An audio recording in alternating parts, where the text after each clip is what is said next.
Good morning students. બાળકો કેમ છો?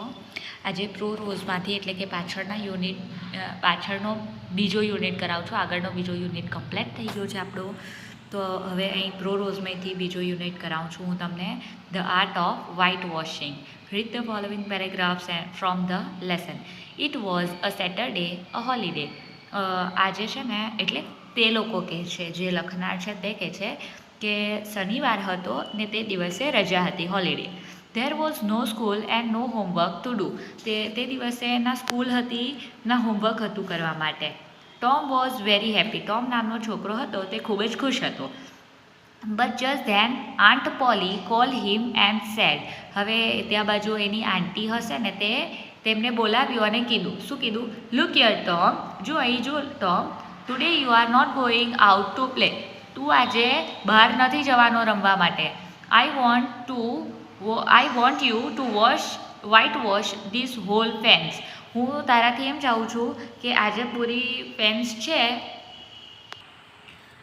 વ્હાઇટ વોશ એટલે કે ઘોળવું ને હોલ એટલે આખું, ફેન્સ એટલે કે વાળ, ભીટ, દિવાળ હોય ને ભીટ તેને કે તે પૂરી તને સાફ કરવાની છે, એમ વ્હાઇટ વોશ કરી દેવાની છે. પૂરી એમ. Take this bucket of white wash and this brush and set to work immediately. એટલે કે દિવાલ પર સફેદ કલર કરવાનો હતો તેવી રીતે. તો તેને બકેટ આપ્યું અને ચલ શરૂ થઈ જા, લે આ બ્રશ પણ લે અને શરૂ થઈ જા. Set to work immediately. અત્યારે ને અત્યારે જ, તરત જ તું તારા કામ પર લાગી જા. બરાબર. Why was Tom happy. Tom એટલો ખુશ કેમ હતો? What did aunt Polly ask Tom to do. Aunt પોલીએ ટોમને શું કરવાનું કીધું? What did aunt Polly give Tom. Aunt પોલીએ ટોમને શું આપ્યું તે. પછી તેના આ ત્રણ કરવા પછી હવે શરૂ કરવાનું છે વિકલ્પો. ટોમ વોઝ હેપી બીકોઝ, વિકલ્પમાં પહેલો કરાવું છે. બીજો, there was no school because. Who was Polly. Aunt Polly asked Tom to dash. Aunt Polly gave Tom dash. હવે આ વિકલ્પો તમને જાતે કરવાના રહેશે. પ્રશ્ન ઉત્તર કરજો અને પછી તમે વિકલ્પો કરજો. 5 વિકલ્પ અને 3 પ્રશ્નના ઉત્તર કરવાના છે. જો ત્યાં બાજુ અહીં બાજુ તમને ફકરો આપેલો છે, જોઈન બરાબર કરજો. પછી તેના પછી બીજા ફકરા પર આપણે આવીએ. Tom look at the fence and then at the bucket. ટોમીએ શું જોયું? તે દિવાલને જોઈ અને બકેટ પર જોયું, એટલે કે ડોલને જોયું. Such a big fence and a lot of white wash. અરે બાપરે, એમ કે એટલી મોટી ફેન્સ છે ને આટલું બધું વ્હાઇટ વોશ છે. Tom felt very sad. આ જોઈને તે ખૂબ જ દુઃખી થઈ ગયો, ઉદાસ થઈ ગયો. Suddenly a brilliant idea came to his mind. અચાનક જ શું થયું? બ્રિલિયન્ટ, એકદમ ચમકદાર, તેજસ્વી જેવી વિચાર આવ્યો તેને દિમાગમાં. હી ટુક અપ હિઝ બ્રશ. તેએ પોતાનો બ્રશ ઉઠાવ્યો. And started the work silently. અને ચૂપચાપ પોતાનું મૂંગા એટલે શાંતિથી કામ કરવાનું ચાલુ કર્યું. સૂન હી સો બેન કમિંગ ધેટ. અને થોડીક વારમાં જ બેન આવતી તેને જોવાઈ. Ben had a nice red apple in his hand. બેનના હાથમાં ખૂબ જ સરસ લાલ કલરનું તેના હાથમાં એપલ હતો, લાલ કલરનો. તો તે જોયો.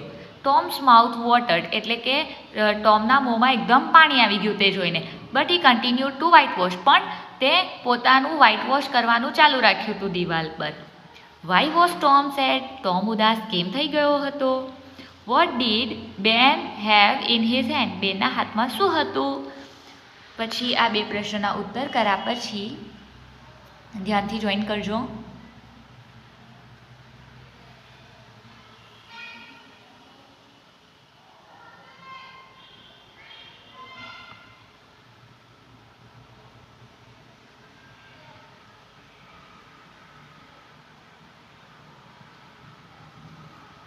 હવે પછી વિકલ્પ પર. Vote did Ben have in his hand. બેનના હાથમાં શું હતું? Tom was sad because dash. Which word means bright. Tom was dash while working. Tom's mouth watered when he saw dash. આ 5 વિકલ્પ પણ તમે કરજો. બીજો ફકરો કમ્પ્લીટ કરવા પછી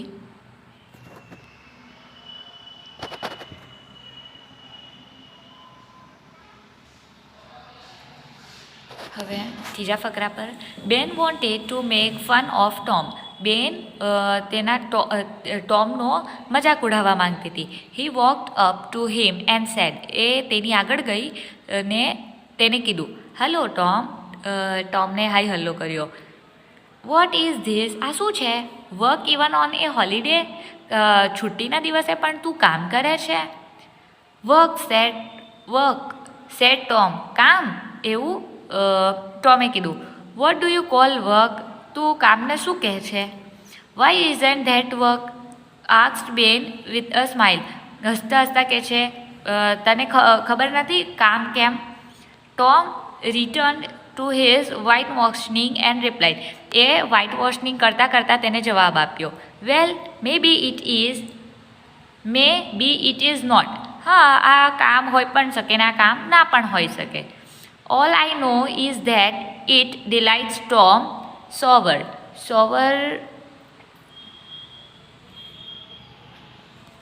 એટલે કે એમ એના દિમાગમાં હતું કે તે કીધું કે એ હોય પણ ને ના પણ, એ બધું પોતાના ઉપર આવ્યું, ખુશીથી કરવા પર આવ્યું કે કરવું છે કે નથી કરવું. ટોમ તેવું બોલવા લાગ્યો, એટલે એવી રીતના એવા મોઢાથી બોલવા લાગ્યો.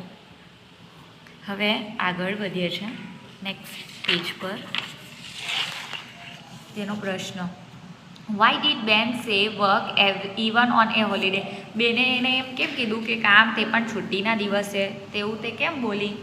પછી વિકલ્પ, who wanted to make fun of Tom? Work even on a holiday? Who said this? What do you call work? Who said this? Delights means dash. હવે આ કરજો તમે.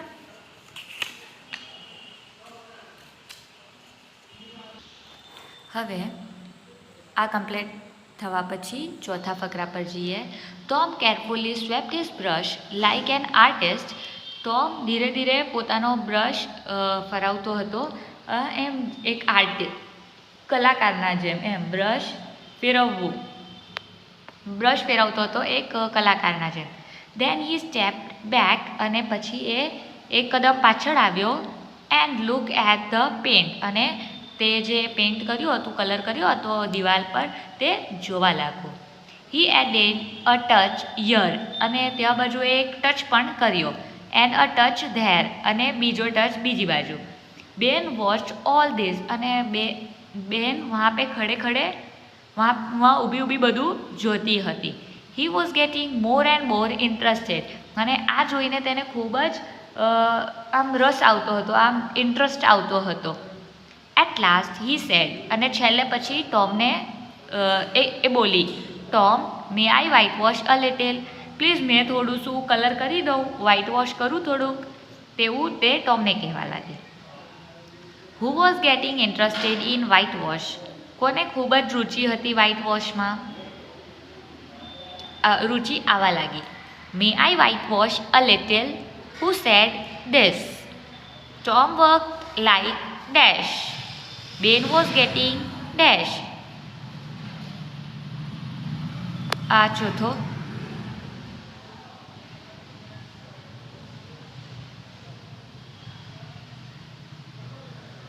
પછી પાંચમા પર, no he said aunt Polly is very particular about his Pence.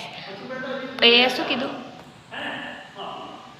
ના, aunt poly બહુ જ પર્ટિક્યુલર છે, એનો ની બાબતે ચોક્કસ હોવું. એમ એ જે વ્હાઇટ વોશ થતું હતું તેની બાબતે એકદમ ચોક્કસ હતી કે સારું થવું જોઈએ આ દિવાલને લઈને.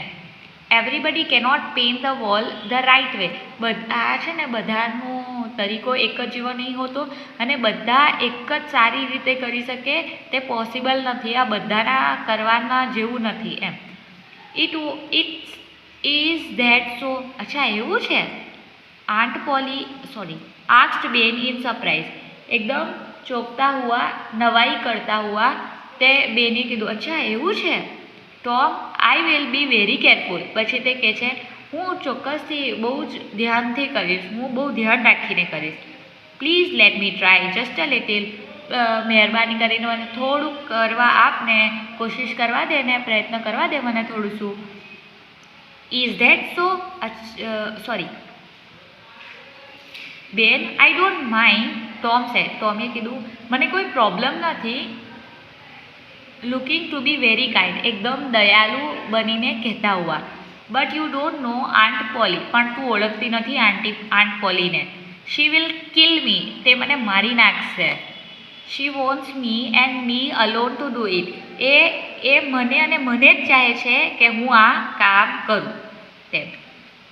પછી આગળ, who was particular about the fence, કોણ પર્ટિક્યુલર હતું ફેન્સની બાબતે લઈને. Aunt Polly is very particular about the fence. Who said this? Tom looked to be dash. She will kill me. Who said this?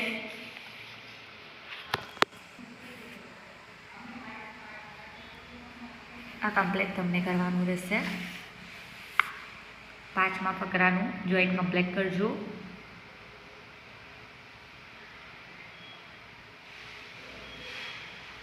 એના પછી છઠ્ઠાવાલા પર જઈએ. આઈ વિલ બી કેરફુલ, એ કહેવા લાગો, બેન કહેવા લાગી હા હું બહુ ધ્યાન રાખીશ. Tom please let me try, I will give you half my Apple. હવે તેને લાલચ આપીને કહે છે કે પ્લીઝ તું મને થોડું કરવા દે, હું ધ્યાનથી કરીશ ને હું તને મારું આ અડધું એપલ આપી દઈશ. નો બેન આઈ એમ અફ્રેડ, ના મને બહુ ડર લાગે છે. Tom I will give you the whole apple. હવે તે કહે છે ચાલ સારું, બેન કહે છે ટોમને ચાલ સારું હું તને આખું એપલ આપવા તૈયાર છું, સફરજન. Tom gave Ben the brush and took his apple. ટોમીએ બહુ ચાલાકીથી તેને એપલ આપી દીધું, તેને બ્રશ આપી દીધું અને એપલ લઈ લીધું. Ben sat to work in the hot sun. હવે બેન એકદમ તપતા ધૂપના અંદર કામ કરવા લાગી. Tom sat down happily in the shade of a tree. હવે ટોમ આ જોઈને ખૂબ જ ખુશ થઈ ગયો અને ઝાડના છાયાના નીચે જઈને બેસી ગયો. એન્ડ એટ ધ એપલ, અને એપલ ખાવા લાગ્યો. એપલ ખાધું તે. He kept telling Ben again and again, અને તે ઘડી બેનને કહેતો હતો Ben look at that part of the fence. જો પેલા પાર્ટને જો, પેલી દિવાલને જો. You haven't done it rightly, તું બરાબર નથી કરી રહી. Do it again or aunt Polly will be angry. જો તું બરાબર કર અથવા આંટ પોલી બહુ જ ગુસ્સે થઈ જશે. તમે પણ બધા રીડ કરીને પછી કરજો. વોટ ડીડ બેન ગીવ ટોમ? બેનીએ ટોમને શું આપ્યું? બેન was white washing the fans. What did Tom do? બેન વ્હાઇટ વોશ કરતી હતી દિવાલને, એટલે કલર કરતી હતી, તો ટોમ શું કરતો હતો? આ બંને પ્રશ્નના ઉત્તર તમે જોઈને બરાબર લખજો. પછી વિકલ્પ, બેન વર્ક ડેશ. વોટ ડીડ બેન ઓફર ટોમ? આ બંને વિકલ્પ તમે જાતે કરજો. અને બીજો છે where did Tom set? Tom ક્યાં બેસ્યો હતો? I will be very careful. Who set this? આ બે વિકલ્પ. અત્યારે હું અહીં સુધી જ કરાવું છું, પછી આગળ હું તમને પછી કરાવીશ. તો જો આજે હું તમને અહીંથી પહેલો ફકરો કરાવ્યો હતો. આ પૂરો પહેલો ફકરો છે. અહીં 5 વિકલ્પ તેના, આ 3 પ્રશ્નના ઉત્તર અને 5 વિકલ્પ, બરાબર. હવે તેના પછી બીજો ફકર, 2 પ્રશ્નના ઉત્તર, 5 વિકલ્પ,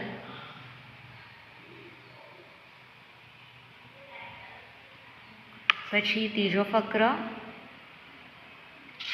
અને પ્રશ્ન, એક જ પ્રશ્નના ઉત્તર છે અને 4 વિકલ્પ છે.